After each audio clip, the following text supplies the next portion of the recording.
Uh, Good evening. My name is Paul Rudensky. I'm the Senior Director for Education here at the Museum of Jewish Heritage, a living memorial to the Holocaust. I'm pleased to welcome all of you this evening. Today's program is entitled Holding On Through Letters, Jewish Families During the Holocaust. In an age before email and WhatsApp, and in a continent at war, how did members of a family stay in touch with one another? What could they say? What did they omit?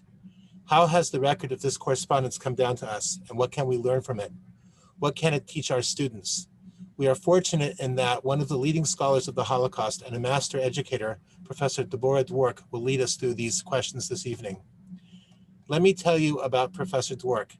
She is the founding director of the Center for the Study of Holocaust, Genocide, and Crimes Against Humanity at the Ralph Bunche Institute for International Studies, the Graduate Center of New York, CUNY. Path-breaking in her early oral recording of Holocaust survivors, Dwork weaves their narratives into the history she writes. Her award-winning books include Children with a Star, Flight from the Reich, Auschwitz, and Holocaust. Renowned for her scholarship on Holocaust history, she is also a leading authority on university education in this field. She changed the academic landscape, envisioning and actualizing the first doctoral program in Holocaust history and genocide studies. Recipient of the International Network of Genocide Scholars Lifetime Achievement Award in 2020, Professor Dwork has been a Guggenheim Fellow, a Fellow at the Woodrow Wilson International Center for Scholars, and an ACLS Fellow. She currently serves on the U.S. delegation to the 34-member State International Holocaust Remembrance Alliance. Let me also add that Professor Dwork has had a long association with the Museum of Jewish Heritage. And on behalf of myself and on the educators who have attended our professional development programs and our stage seminars, we are grateful that Professor Dwork is here tonight, and we look forward to continuing to learn from Professor Dwork for many years to come. Again, we're honored that Professor Dwork is joining us today. I'd like to, before I hand the floor over to Professor Dwork, I would like to put in a quick plug for our upcoming programs. On November 15th, Natalia Alexun will examine German Jewry under the Nazis. That's Sunday, November 15th at 1 p.m. On November 16th, Wendy Lauer will present The Ravine, a family, a photograph, a Holocaust massacre revealed. That will be, I believe that's on Monday at 5 p.m. Our plan for today is as follows. Professor Dwork will speak for approximately 40 minutes, after which time we will invite questions from the teachers attending the program. We will try to keep the program to an hour in length. Please feel free to use the chat function to submit questions, which will be read after the program. After the lecture today, we will send you a link to an online evaluation form. Please spend a few minutes completing it. Your feedback is important to us and to our funder, the Claims Conference. I appreciate your taking this task seriously. And speaking of the Claims Conference, I would like to take a moment to thank them for funding today's program. Without further ado, I am honored to present Professor Debórah Dwork. Thank you, Paul. Thank you for that really generous introduction. And the most important part of it is that I am a great fan and friend of the museum and the community it serves. So the first thing that Paul is going to do is to post a list of terms, which is not yet up. Is that coming? Yes. Okay. I'll just wait for it. Well, I may as well explain to everybody who will be watching that Paul is going to post a list of terms and whoops.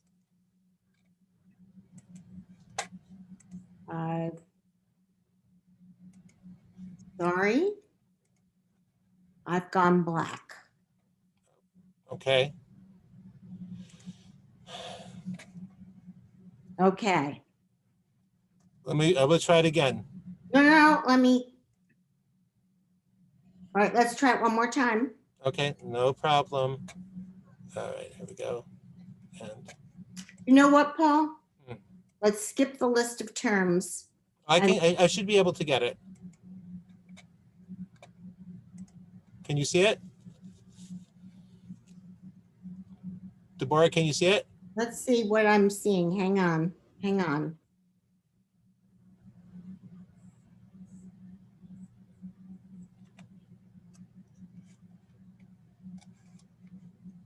Okay, good.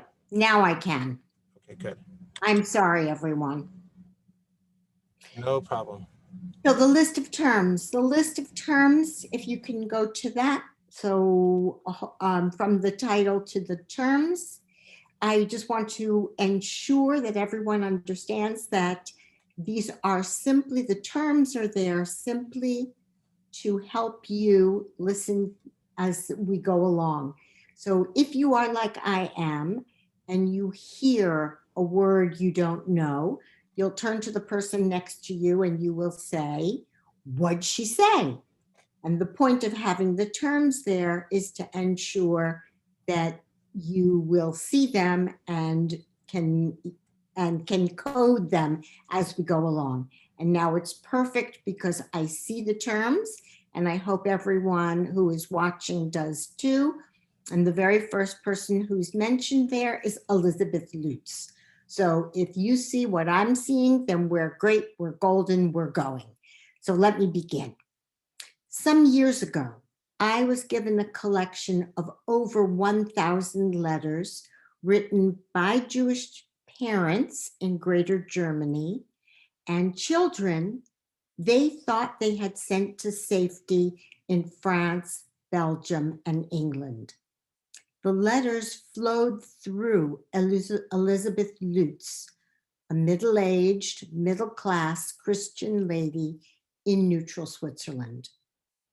To bypass censors' eyes, Elizabeth Lutz painstakingly copied the correspondence she received and, keeping the original, mailed her copies to the intended recipients. Maintaining the cover that she was the tante or aunt, she served as a go-between in the tangle of wartime postal restrictions linking loved ones. Every country censored mail, and her system fooled the censors. Most unusually, and solely because the letters went through Tante Elizabeth, both the parents and the children's letters were saved. This two-sided correspondence opened a window into the dynamic of families pulled apart by their efforts to escape the Nazis. And I wondered what these and other letters reveal. What did parents say to their children? And what did children tell their parents? What concerns remained constant over time and which shifted? What is said and what remains unspoken? And what do letters tell us about the ways in which the family remained the bedrock social unit? I will start with a family that emerges from another set of letters. And it's really good that Paul got these terms up because here we go with them and you'll need the score sheet. So 3 generations of this family that I'm about to talk to you about found refuge in the Netherlands. Wilhelm and Adele Alberstam, their son Albert, their daughter Kette, and Kette's husband Heinrich Heppner, and their 3 children. So there's Wilhelm and Adele, their son Albert, their daughter Kette. Kette was married to Heinrich Heppner, and they had 3 children. Kette, Heinrich, and the 3 children moved on to Britain. It was the first leg of a journey to Cuba, thanks to visas Kette had bought from a corrupt Cuban consular official. Wilhelm and Adele chose not to emigrate. They stayed in Amsterdam with Albert and thus began their long-distance relationship with their daughter and grandchildren, which depended upon letters. Do not spare us your news, even when it is not 100% happy. We are prepared for that, Wilhelm wrote days after their departure. We do not know how long it will take letters to travel and how often they may go, but we seek to remain close to you, to share your life as much as possible. When war began, correspondence between belligerent or occupied nations ceased just when friends and kin became ever more concerned about each other's welfare. But the Netherlands was neutral until Germany invaded in May 1940. In his first letter after the Dutch army's surrender, Wilhelm wrote that of all that had transpired, the lack of news from you to us and us to you is for Mutti and me the most heavy to bear. From this point forward, the irregular schedule of and changing route for their letters continued to worry the Halberstams. Hundreds of thousands of Jews faced the same problem. Recognizing this need, Elizabeth Lutz in neutral Switzerland stepped into the breach. Living on a small inherited income in an attic apartment in Steffa near Zurich, she undertook an extensive postal service from 1939 well into the post-war years. News about the aunt who forwarded letters spread quickly, and Tante Elizabeth gained dozens of nephews and nieces. She soon became a counselor and a confidant, although nearly none ever met her. Genteel poor herself, she nevertheless sent writing paper, envelopes, international reply coupons, also called IRCs, and replied paid postcards to youngsters and parents. And I swear, I think she used her entire monthly salary on writing materials. Through these, she supported contact against all odds between utterly impoverished children and their families. The importance of information about daily life to separated family members shines bright in all the letter collections. Severed apart, neither parents nor children could follow or comprehend fully the situation of the other, yet they yearned to understand and to be understood. The framework of their lives shifted, and their loved ones knew nothing of the new context and its rules. All of this needed to be communicated letter by letter. The Halberstams sought to build up their mental picture of their daughter and her family's situation. The Hepners had left from Liverpool for Cuba on a ship called the Orduña. Arriving in Havana on May 28, a day after the infamous St. Louis, Orduña passengers who had obtained visas in Berlin were not allowed to land. For 6 weeks, the captain tried to unload his passengers in South American ports as he steered the ship to the Pacific through the Panama Canal. The Halberstams, anxious and powerless, followed the journey from their apartment in Amsterdam.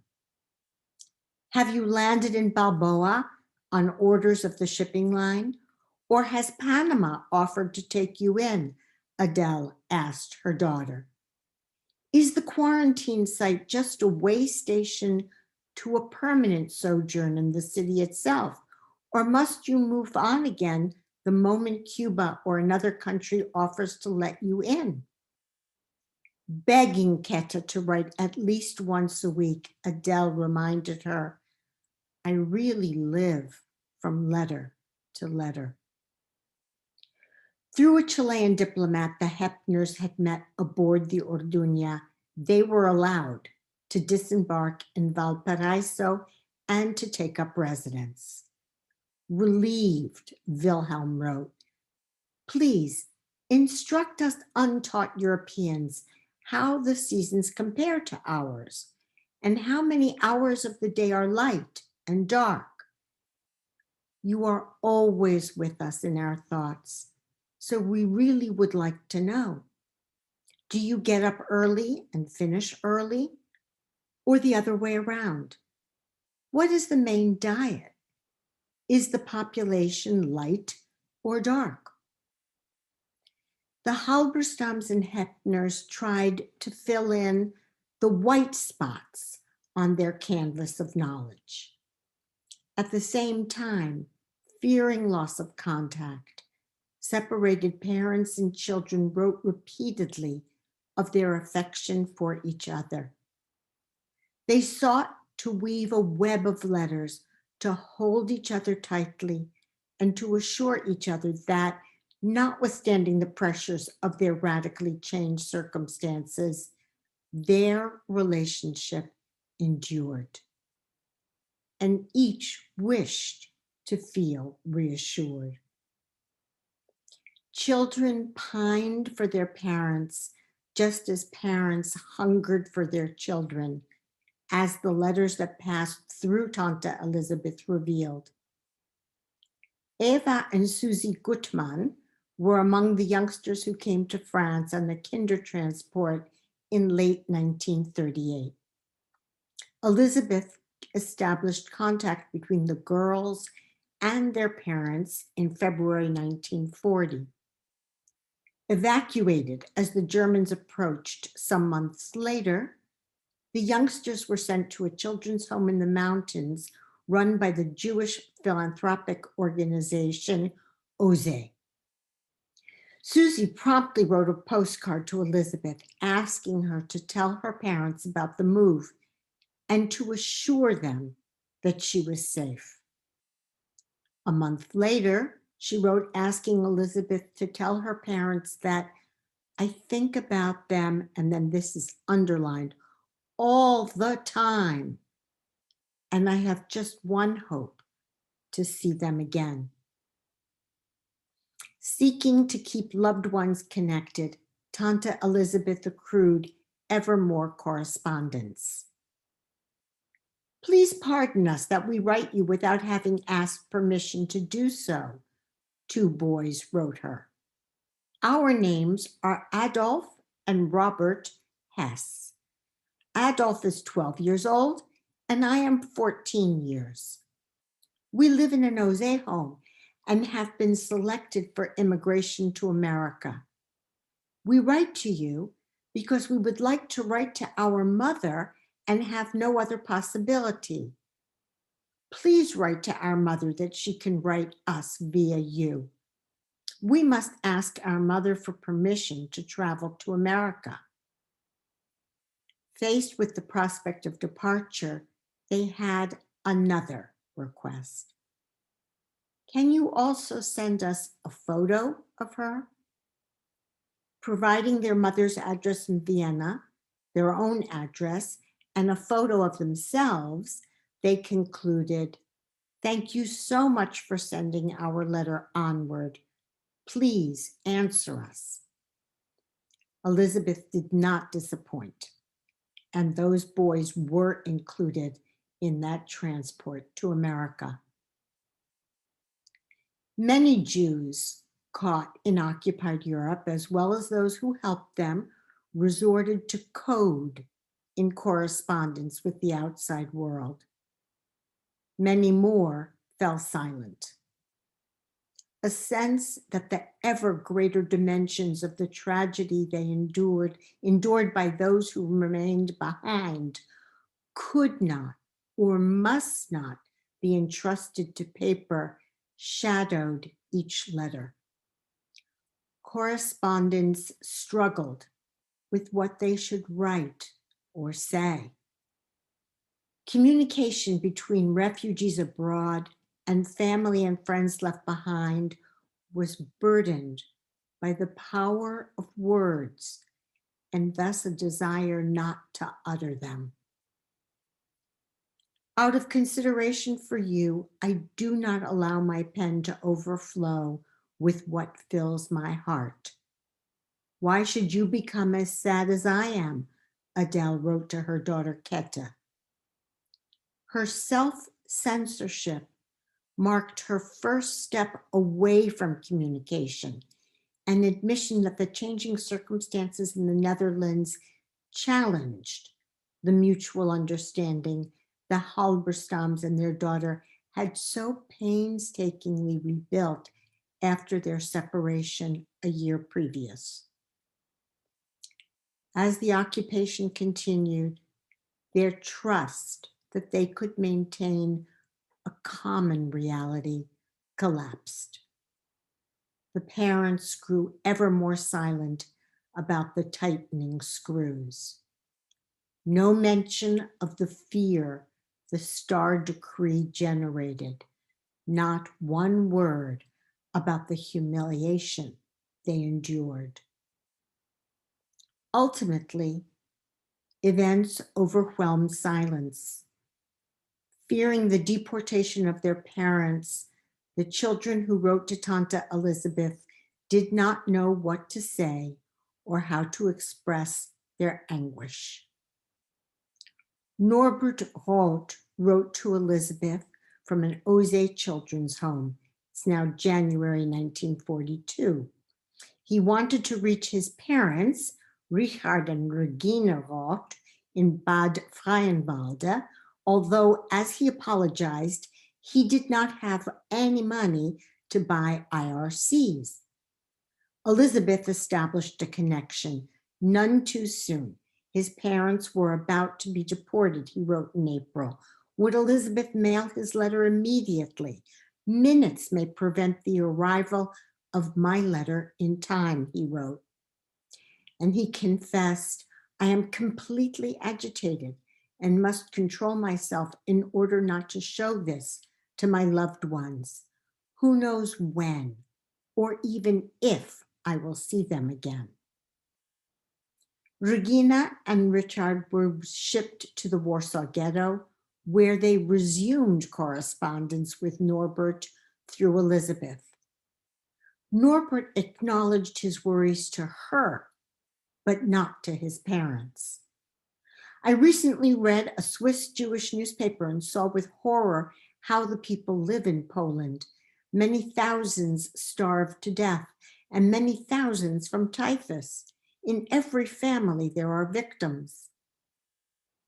Similarly, his mother spoke only of her yearning for her children and not of the horror she experienced.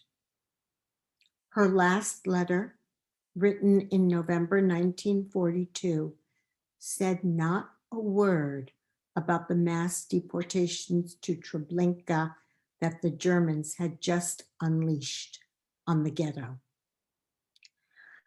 I am so unhappy to have received no lines from you lately, she began.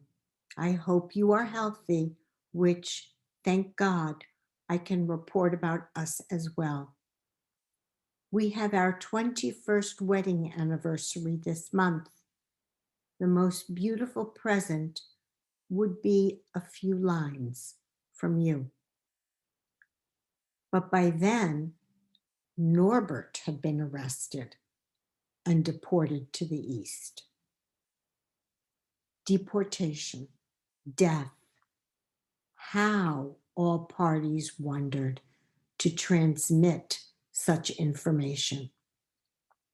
As 1942 wore on, letters accrued their final and most essential function. They served as a sign of life. No one cared what was said, so long as one received word at all. Mail took longer and longer to travel to and from war-torn Europe until all ordinary services ceased at the end of that year. Red Cross letters of 25 words or less, written on what was called Form 61 and passed through the Red Cross in Geneva, became the standard means of communication. Introduced during World War I, these letters allowed civilians separated by war to exchange information of, and I quote, a strictly personal nature to family members wherever they might be. One side of the reply paid, Form 61, carried the name and address of sender and receiver and a message of 25 words. The recipient wrote a reply on the back. The Halberstams turned to the Red Cross system when regular postal connection between German-ruled Europe and neutral Chile ceased in early 1943. They continued to use it after they were deported from Amsterdam to the Dutch transit camp Westerbork. Mail delays grew so long that they continually wondered whether their letters got through at all. Still, they persevered in the hope that ultimately and eventually word would arrive in both directions. The pattern of Adela's messages remained consistent. Little discussion of hardship, humiliation, or fear, and always an emphasis on family ties, love, and longing. Since June 20 here, Adela explained in a letter of August that arrived in Chile nearly a year later. That's enough. Received from Albert forwarded letters of October and January. Sign of life from Helene. Congratulate Klaus and Heinrich. Greetings full of longing. Inevitably, in Nazi Europe, letters brought news of death.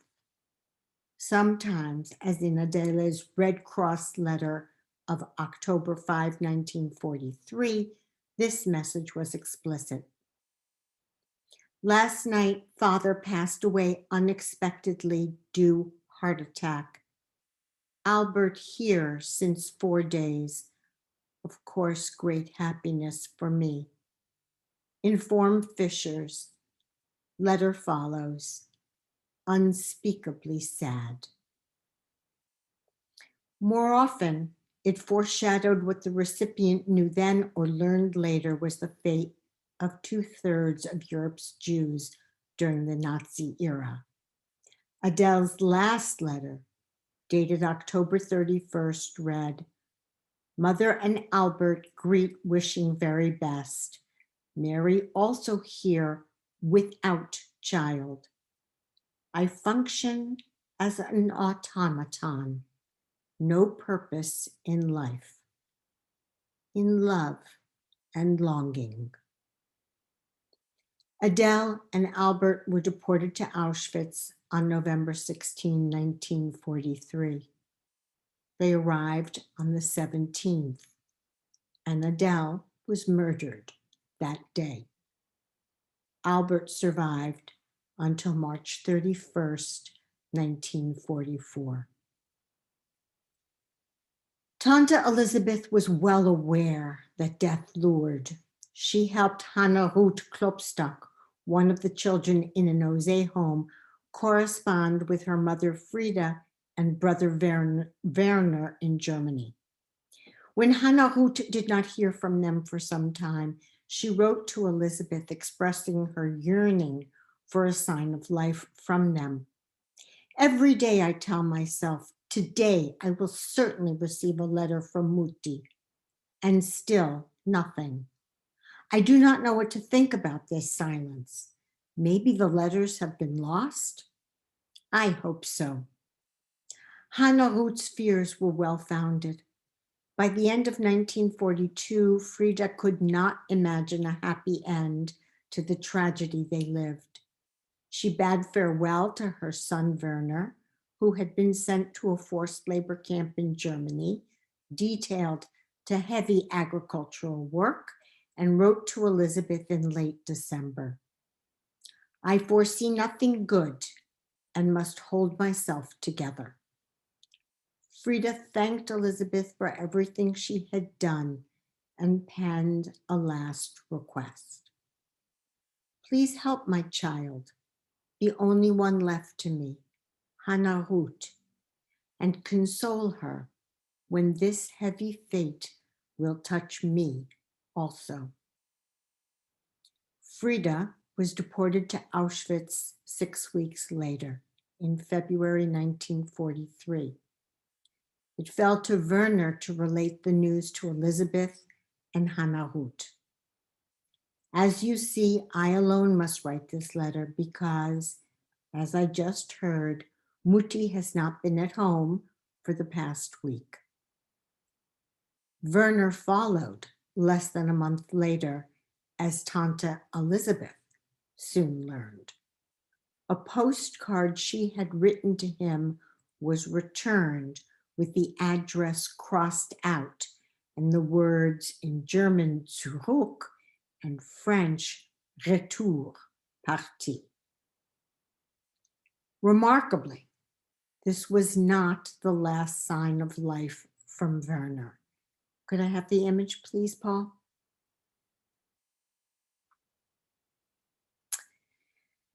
Thank you. In early August that year, the mailman in Steffa delivered a standard postcard from Werner written in a, quote, labor camp in Upper Silesia on July 18 and mailed in Berlin, not in Upper Silesia. The sender, as you can see on this postcard, was Werner Klopstock, Arbeitslager Jawischowitz, House 3, Oberschlesien. Tante Elizabeth knew a lot about what was happening in Eastern Europe. She did not know about crematoria and gas chambers, but by 1943, Auschwitz had acquired its reputation as a deadly concentration camp. But even if she had surmised that Arbeitslager Jawischowitz was a subcamp of Auschwitz, we will never know if the evidence offered by the postcard signaled to her that this was not an ordinary concentration camp. Werner was not an ordinary inmate, and the card, no ordinary card. Paul, can I have the flip side? Written in block letters, Werner's message ran, Dear Tante Elizabeth and dear Hannah Ruth, I inform you today that I am healthy and remain here for the future. Sadly, I have no news from you, but I hope you are well. For today, very hearty greetings from Werner. 6 lines, not the 10 that ordinary concentration camp postcards were permitted. And no other postcards followed. What we know now was that the Nazis too recognized the importance of letters. Indeed, they unrolled a special project called the Letter Program of the Reich Security Main Office to deploy letters to their benefit. Cards as camouflage. According to Dieter Veslitzeny's testimony in the Nuremberg trials, this program was one of his boss Adolf Eichmann's inventions.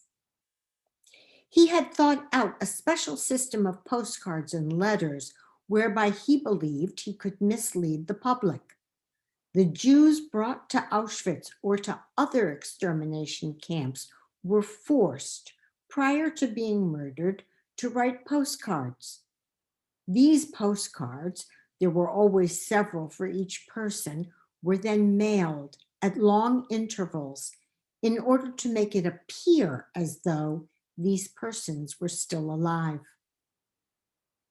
And thus, letters that seemed a sign of life, served as markers of death.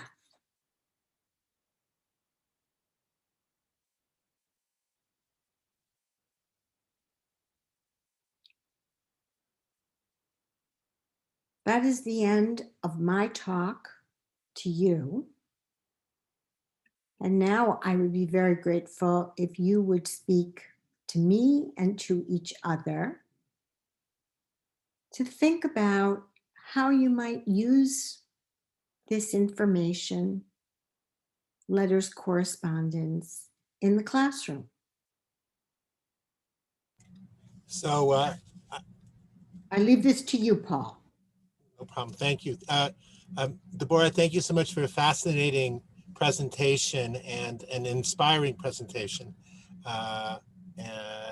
It's I'd like to hear from the attendees how they would how they see using this material as you said. So let's give everybody a few minutes to respond to the chat. So I'm going to start reading some of the comments, if that's okay. Here's a comment. In all my years of attending courses, I have never felt so deeply in my bones the desperation.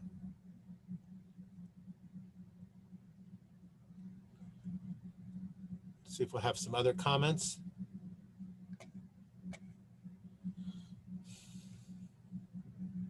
I can understand that.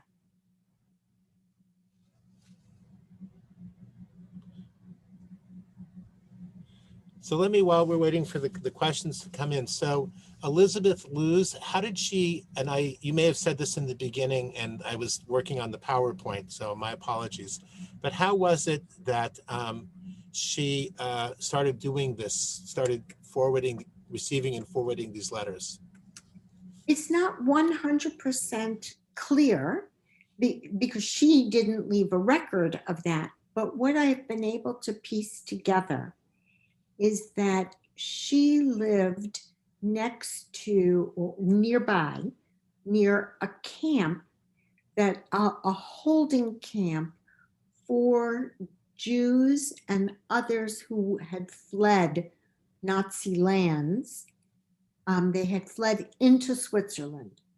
And rather than send them back, the Swiss government held them in these transit camps. So there was nothing nefarious about them. These were places to lodge refugees, period, refugees. Elizabeth was a very believing Christian, and she felt that it was her responsibility and also her joy to ease the burdens of others. She began to visit that camp, and from what I can piece together, the need expressed by the men, and it was men to begin with, the men in the camp, to contact and to be in correspondence with family members at home, opened an opportunity for her. She saw something that she could do. And so she began to carry on those correspondences. That was the beginning. That's what I pieced together. Thank you so much.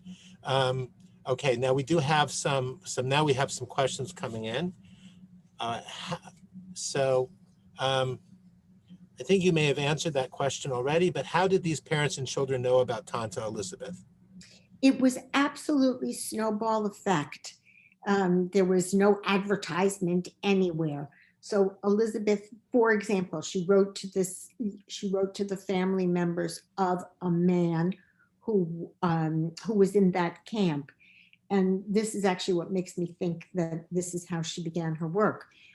Anyway, those family members in Vienna then gave her name to friends of theirs. And the friends of theirs wrote to her asking her if she could have contact with their children. So it from one person to the next. The same thing with those boys that I mentioned who wrote to her asking her to have contact with their mother because they were wanting her permission to go on a transport to the United States. They got her name, they got Elizabeth's name from a girl who lived in that same Oze children's home. Wow. Okay, we have some more questions here and comments. Let me just read this one to you. Listening and reading some of these letters provides us an understanding of the despair and hunger for freedom and communication. Providing this look or this perspective to our students will definitely give them a real perspective.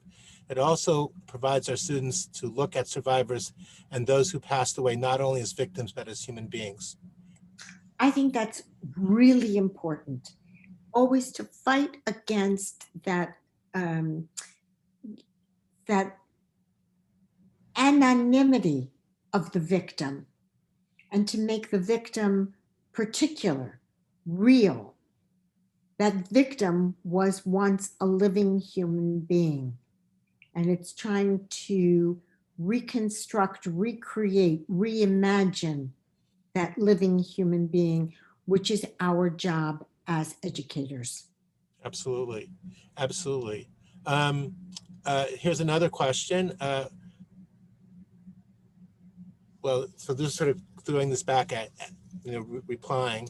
What is the most important theme in showing these letters to our students, and how can we translate this understanding to them? And I would like to add another question to that, if I may, which is, where can we, and you may have said this already, so I apologize if I didn't hear you, where can we get this material?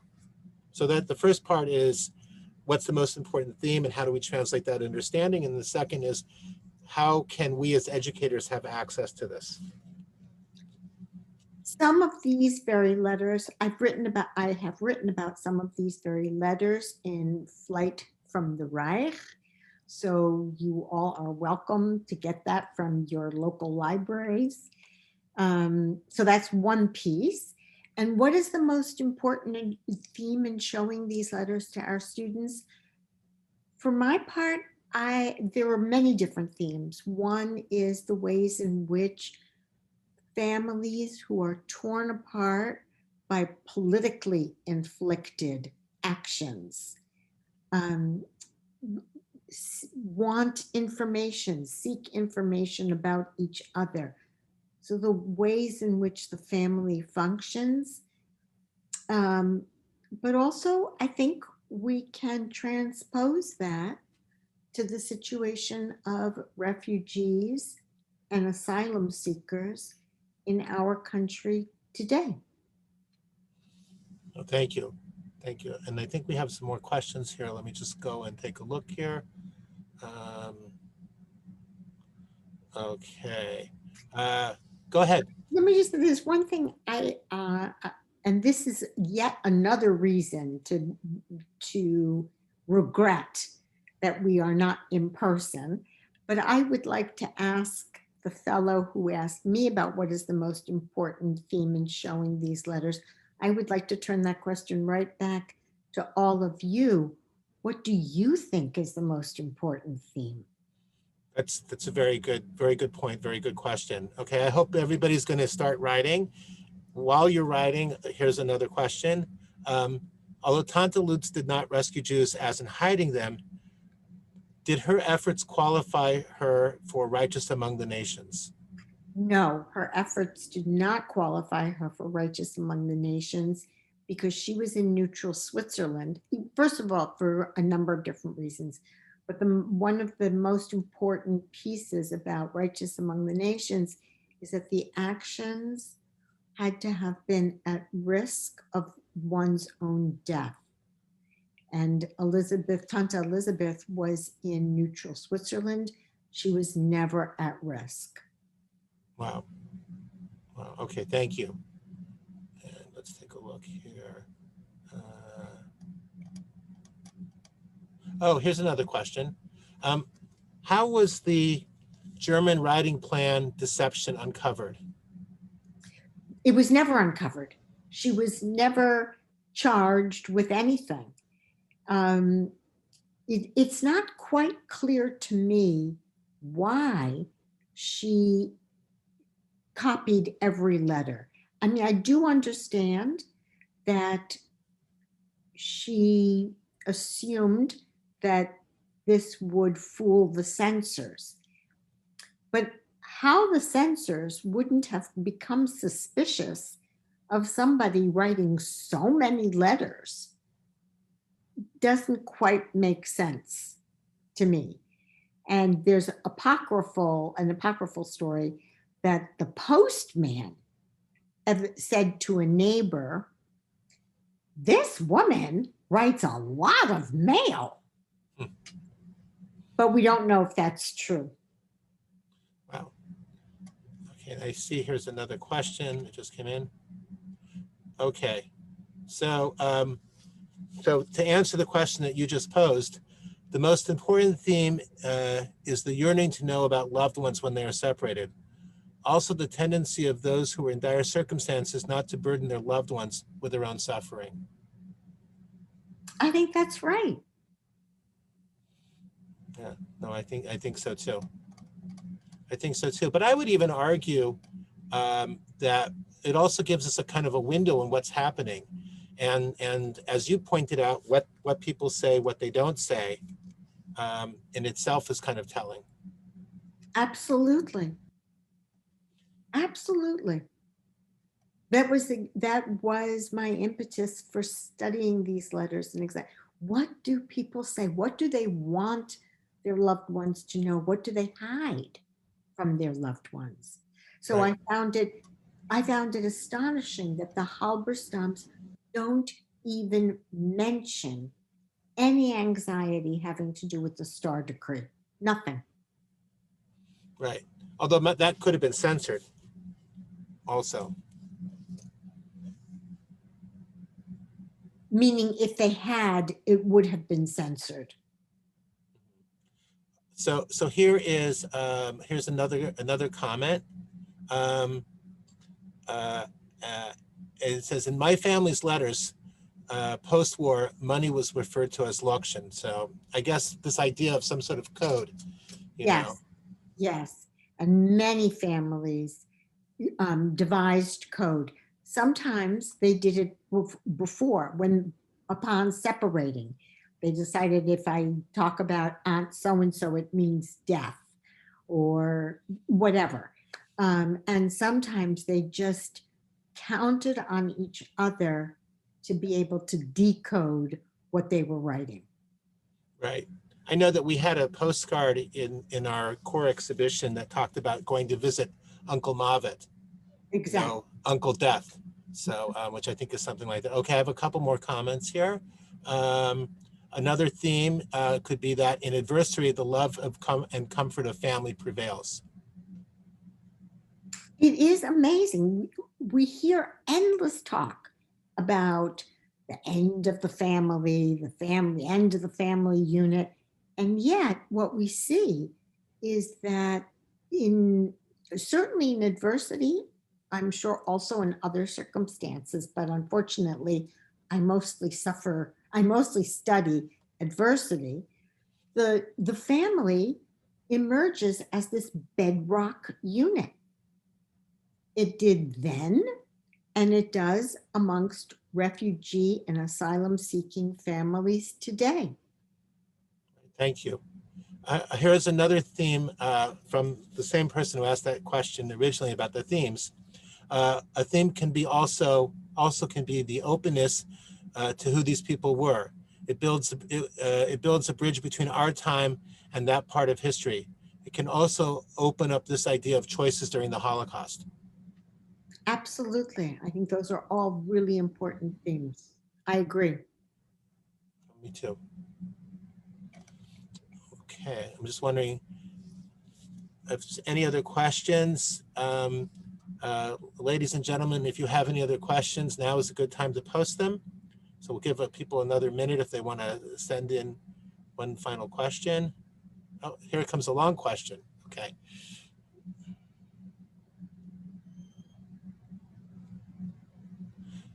Okay, here we go. It's kind of long, so bear with me. Shalom from Turin, Italy. A note, I remember in 1950s Egypt, the communication that was censored from abroad occurred through word of mouth as well as through slow mail from Europe. No communication from Israel, and very rare calls. Very few had telephones. I would like to note that in the Jewish Archive of Turin, I noticed a very short 2-line note in Hebrew written on the back of a book dated 1940s, notifying the readers that they are killing us all. The sender wrote from Switzerland. So that's interesting. Okay. Well, let me take this opportunity. I think that probably people have expressed what they wanted to say, but I would like to thank you. What a really inspiring presentation, and the sense of gratitude that somebody like Elizabeth Lutz would do this for these people. And you know, thank you so much. I still haven't heard it. We still have one more comment. Okay. Final comment, and then we'll let people go. Just a comment, it would be wonderful if the subject could be made into a documentary with actors reading the letters, like in Ken Burns' Civil War. Those letters were so powerful and moving. So. What a wonderful life it would give to the letters. Yeah. Most definitely. So I think on behalf of all of the participants today and the Museum of Jewish Heritage, Debórah, I want to thank you for a great presentation. I want to thank everybody for coming here and joining us this evening. Please join us for our upcoming presentations on Sunday, November 15th with Natalia Alexun, and on Monday, November 16th with Wendy Lauer, and more programs coming. Again, special thanks to Debórah Dwork. I want to wish everybody a good night. So. Thank you, and it's my pleasure. Thank you all for coming, and thank you, Paul, for hosting. Thank you too to Joanna and Jacqueline for your work behind the scenes. Likewise, thank you to all of you. Thank you. Have a good night, everybody.